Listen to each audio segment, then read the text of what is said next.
Greetings. It's a great pleasure to be here. When we first came, I wanted to be able to share with others how to avoid some of the problems that I had, avoid some of the mistakes that I had made, and we have been thrilled to be able to be here for now. This is our 13th year, and we began training, and I noticed something as time went on, and that was that many of the young men and young women that go through Crown College, when they come out and they go on the mission field, they actually haven't come through the missions program. Actually, it's pretty good through education, through ministry, and so forth. And so I spoke with the administration, sat down and talked with Brother Tomlinson about this, and at his advice, we set up a 5-course missions certificate, which is now available. It's been just here for about 2 months, 5 courses for graduate students who are able to take that and get a certificate in, we are calling it intercultural studies, which is a sort of vague term that allows you to get into restricted countries without having problems.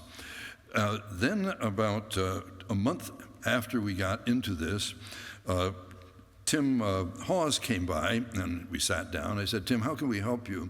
And he gave us an interesting problem, which is a wonderful problem. Tim started by reaching, among other things, he is a president of a small college there. They've had college graduates now in their program. But he started reaching the public schools having a Bible study or Bible clubs, and last year reached first 5,000 and then 6,000 of these students. You say, how does he on earth reach so many? Because the government has mandated that Bible needs to be taught in the public schools. They're, I think, a little bit ahead of us,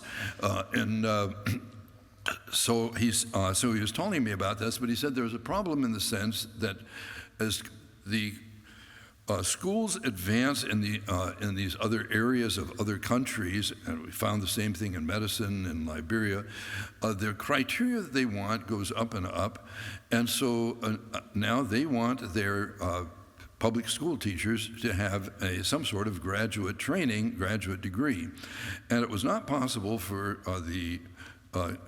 them to do this locally, and so I asked him, I said, well, Tim, what would happen if we created a Bible certificate on a graduate certificate in Bible teaching? He said, oh, that would be great. So what we did is took 3 of the 5 courses that we are teaching, and by the way, I would ask you to pray about if you are someone who has not had that's interested in overseas or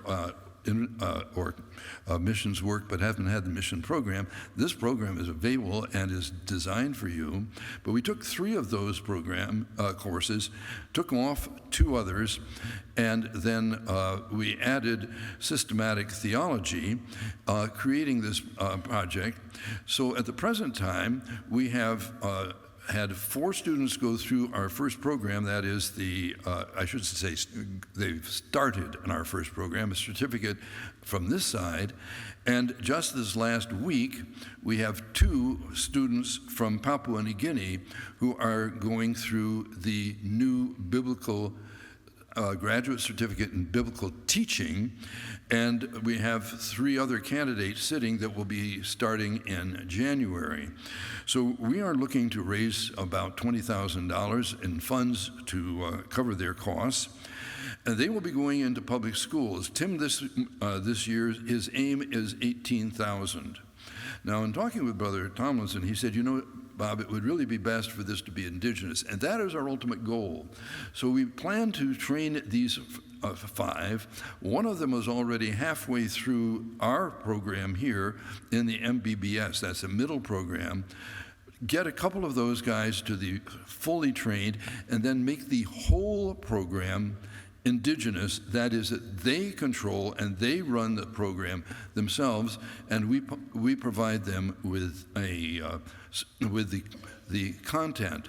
And so these guys are going to end up in a year having a graduate degree or certificate at any rate from an accredited United States institution. And there's no way that the communists who are actually trying to influence them and others that are coming are not going to be accepting. He's confident of that.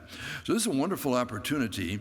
He's trying to reach ultimately 2 million of the Papua New Guinea children. It is incredible.